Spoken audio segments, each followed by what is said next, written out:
Hello friends, आज हम अतिसार के लक्षण पढ़ेंगे। लक्षण का अर्थ है सिम्टम्स। अतिसार के सिम्टम्स मतलब उसमें क्या क्या होता है, कैसे कैसे सिम्टम्स होंगे। सबसे पहले लक्षणों के आधार ये दोषों के आधार पे लक्षण होंगे। पहला है वाताती अतिसार। इसमें क्या होता है, वातज अतिसार में रोगी उदर शूल से पीड़ित रहता है, क्योंकि वात है, वात में पीड़ा तो रहेगी, तो उसका उदर शूल होगा, उसको उदर में पीड़ा होगी। उसका मूत्र जो है वो रुक रुक कर या कम हो जाएगा, क्योंकि वात में शुष्कता रहती है, तो इसके कारण उसको मूत्र जो है वो रुक जाएगा, कम हो जाएगा।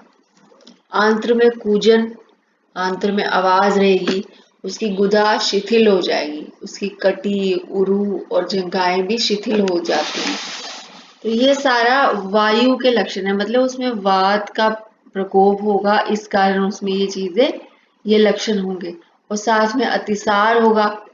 अतिसार का मतलब कि मल जो है वो पानी के रूप में हमारे शरीर से बाहर निकलेगा, तो पानी की कमी हो जाएगी, उस कारण ये लक्षण होंगे। मतलब उसमें शिथिलता आ जाएगी, शरीर में शुष्कता आ जाएगी, शिथिलता आ जाएगी। ये सब लक्षण उसी के कारण है। वे अब जो अतिसार होगा वे किस तरह, जो मल का त्याग होगा वे किस तरह का होगा, वे रोगी जो होगा वे फेन युक्त एवं रूखा और शाप, थोड़ा थोड़ा मल त्याग करेगा। शाप मतलब हल्का सा काले रंग का, क्योंकि वायु का रंग जो हम मानते हैं शुष्क मानते हैं, तो इसमें हम इसका शाव कलर मानते हैं। तो वे थोड़ा थोड़ा मल त्याग करेगा और उसमें उसको पीड़ा भी होगी।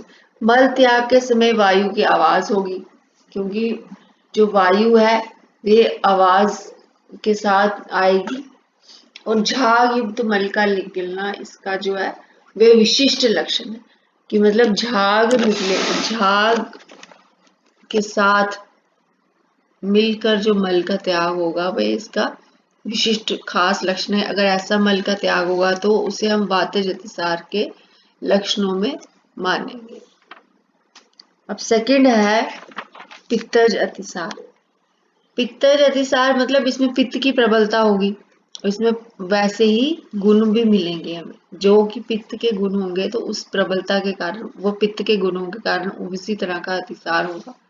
अब इसमें मल कैसा होगा, दुर्गंध युक्त होगा, क्योंकि पित्त के गुणों में दुर्गंध भी आती है। दुर्गंध युक्त होगा, गर्म वेग के साथ बाहर निकलने वाला होगा, गर्म पित्त है, ऊष्मा होगी इसमें। मांस धोवन के समान तथा फटा हुआ होता है। मल में अत्यंत तीक्ष्णता लिए हुए पीलापन या नीलापन।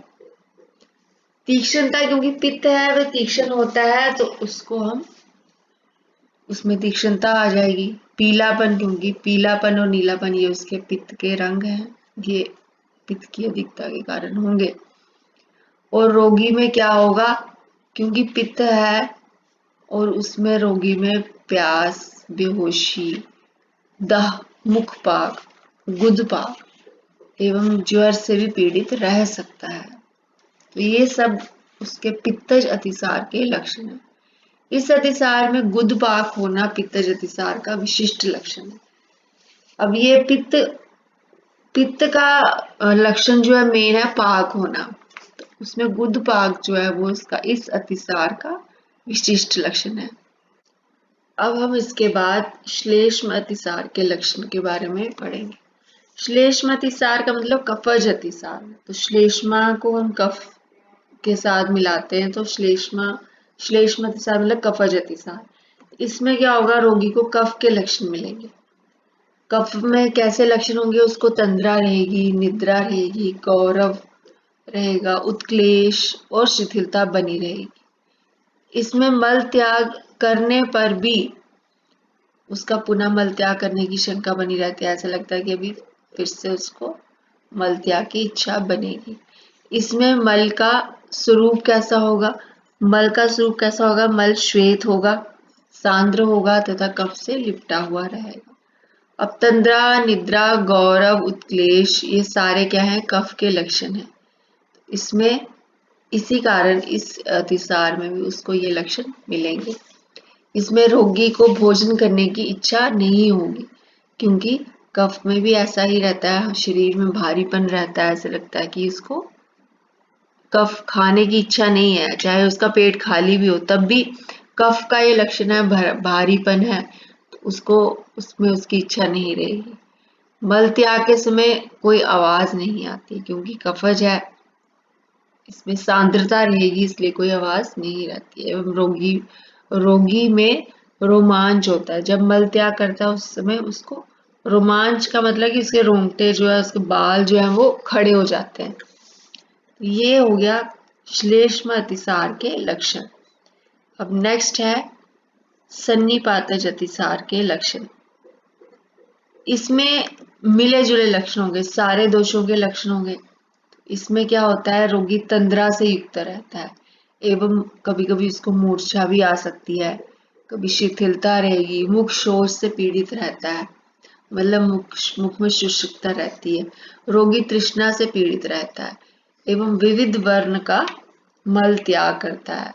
इस तरह सर्व दोषों से उत्पन्न अतिसार में सर्व दोषों के लक्षण मिलते हैं। यह अतिसार सामान्यतः कृच्छ साध्य होता है, क्योंकि हमें पता नहीं चलता है इसमें कि किस तरह के कौन सा दोष इसमें प्रबल है, किस दोष के ये लक्षण आ रहे हैं। सब दोषों के मिले जुले लक्षण होते हैं, तो ये सन्निपातज अतिसार होता है और ये कृच्छ साध्य होता है। नेक्स्ट आ गया शोकज अतिसार। शोकज अतिसार में क्या होगा कि क्योंकि हम धन नाश एवं बंधु नाश, ये ऐसा है, ऐसे हमारे हमें दुख होगा इस अतिसार में कि हमारा धन, अगर धन का बहुत ज्यादा नाश हो गया तब भी हम दुखी होंगे, वात का प्रकोप होगा। अगर किसी बंधु का नाश हुआ है तब भी हमें दुख होगा और वात का प्रकोप होगा, क्योंकि खाना हमारा खाने को मन नहीं करता है या बहुत कम भोजन करते हैं, या हमें दिमाग में चिंता रहती है उन चीजों के कारण। तो उसके कारण क्या होता है कि वात का प्रकोप हो जाता है। इससे क्या होता है, मनुष्य के नेत्र, अगर वो रोता है, व्यक्ति रोता है या रोता नहीं है तो अंदर से मन उसका दुखी रहता है, उसके गले से निकलने वाले या नासा से निकलने वाले जो जलीय स्राव होते हैं, वे वाष्प की ऊष्मा का आवेग, उसका जो आवेग होता है वे कोष्ठ में जाता है, अंदर जाकर उसकी पाचक अग्नि को मंद करके रक्त को क्षुभित करता है।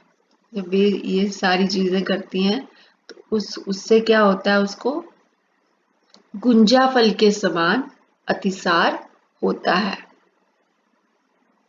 तो इसको हम शोकोत्पन्न अतिसार कहते हैं। ये अतिसार भी दुष्चिकित्सीय होता है, क्योंकि इस अतिसार में पता नहीं चलता है कि वात का प्रकोप है कि किसका है। बेसिकली क्या होता है कि इसमें व्यक्ति को दुख होता है, तो वो जब तक उस दुख से बाहर नहीं आता, उस शोक से बाहर नहीं आ पाता, तब तक वो ठीक से अपना ध्यान नहीं रखता है, ठीक से भोजन नहीं करता, और जो अगर भोजन करता भी है तो उसका ठीक से पाचन नहीं हो पाता है। इस कारण उसमें वात का ही प्रकोप होता है, और जो साथ ही साथ उसका जो मानसिक रूप पे व्यक्ति बीमार होता है। तो इस कारण ये अतिसार उसका ठीक नहीं हो पाता, या दुष्चिकित्सीय होता है, बहुत मुश्किल से ठीक होता है। अगर हम इसमें शोक को दूर करेंगे तभी ही इसमें औषधि भी काम करेगी। तो ये है फ्रेंड्स शोकज अतिसार के लक्षण। तो नेक्स्ट हम अगले वीडियो में बताएंगे इसके बाद अतिसार की चिकित्सा। Thank you.